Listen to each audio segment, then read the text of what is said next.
I co-wrote with Jeremy Fowler, where we go through the info we learned at last week's Combine. I urge everyone to go read it. It's extremely well written and full of great information. We'll talk about Baltimore, where the Ravens would like to get a contract extension done with quarterback Lamar Jackson, whose salary cap number goes up to $74.5 million this season. Haven't made much progress there yet.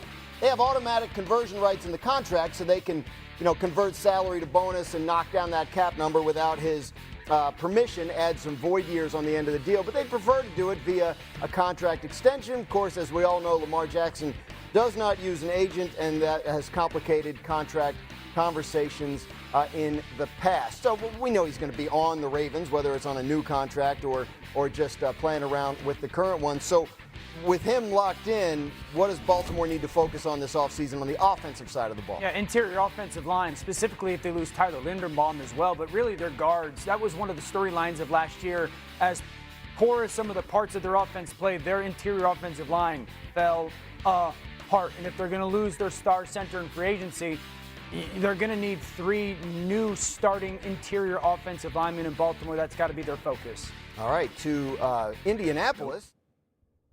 We're going to stick with Baltimore. Clears throat. I'm curious, how much do people feel that the Baltimore Ravens can bounce back and be great right off the bat? We talked about this a little bit, I think it was last week, but I'm curious how many people feel that this team can kind of get after it. I mean, I know their O-line, as we can look at, see some of this through NextG stats, was imperfect, and especially, right, if you want to be able to run the ball, right, better. O-line, the better the O-line, the better you're going to be able to do anything. I think that's quite true.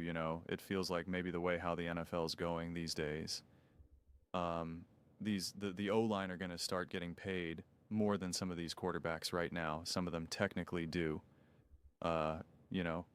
So we'll see how that kind of continues to evolve, and if offensive line players will start to get even more credit than they already do. And to be fair, they get a fair bit of credit.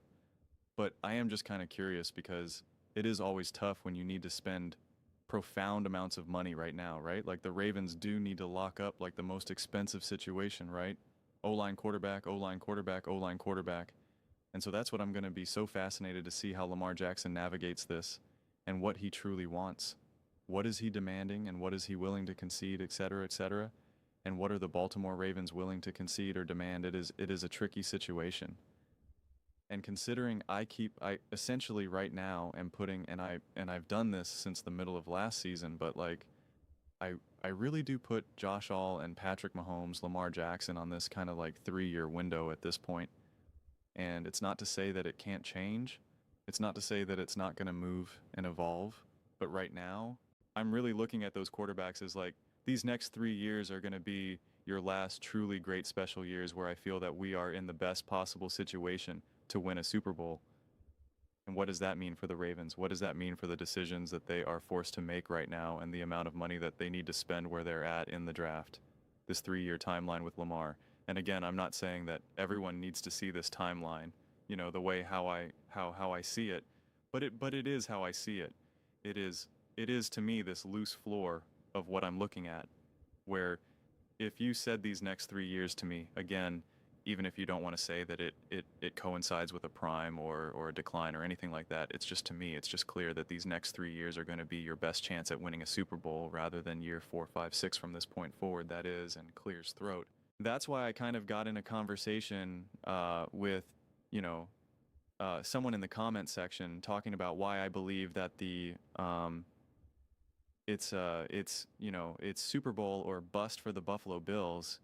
And they were like, well, they're getting this new defensive coordinator, blah, blah. He goes like, that's kind of crazy to me. It's, it can't be Super Bowl or bust. And I'm like, well, you have Josh Allen and you're on this timeline. If Josh Allen was 24 years old, sure, I could understand, but that's not the case.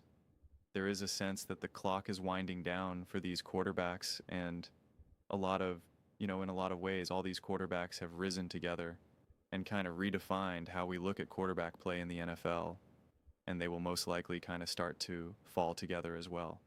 And so that's just how I'm viewing Lamar and the Ravens.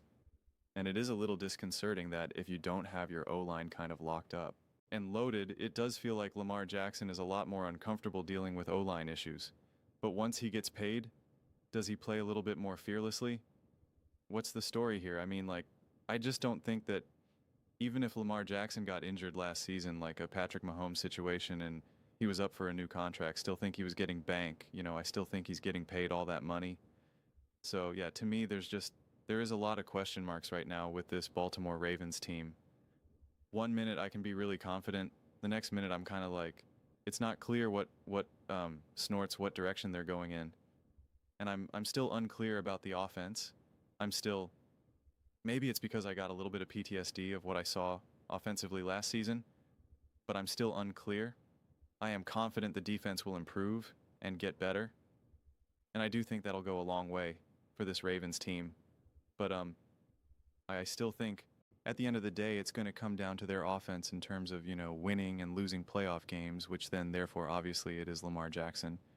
And so, yeah, the last couple of years I had such high levels of confidence around the Baltimore Ravens, such snorts high levels of confidence, and they came up short obviously this season going into where we're at right now in this moment of time. I do have question marks. I still think that they can be an elite team, and I made a video talking about that I like, they can be elite. They can be elite as long as this team is just competent. I said, as long as the roster around Lamar is just competent and not liabilities, they can be elite. But in terms of what they'll be able to accomplish this coming season and what is the next step forward for them this coming season, I don't have confidence, honestly, in any direction. So it's a frustrating place to be in because I just talked to someone, Travis Dallas Cowboys fan was talking about, he's like, for the first time in a long time, he goes, there seems to be like a lot of optimism. And he goes, for the first time, I'm like actually optimistic about the Cowboys. And this is someone who's been pessimistic and has not played in the Cowboys all the other prior years. And it did make me think of like some of the optimism that some of these other teams have going for them, some of the moves that's open to them, that they can potentially make these steps forward. Whether you're looking at the Chargers, whether you're even looking at a team like the Chiefs, even the Bill, all these other teams, and the Ravens, I haven't seen it yet. Again, not to say that it's not going to come eventually, but I haven't seen it yet. I'm excited about the hire, right? The head coach hire and all of that.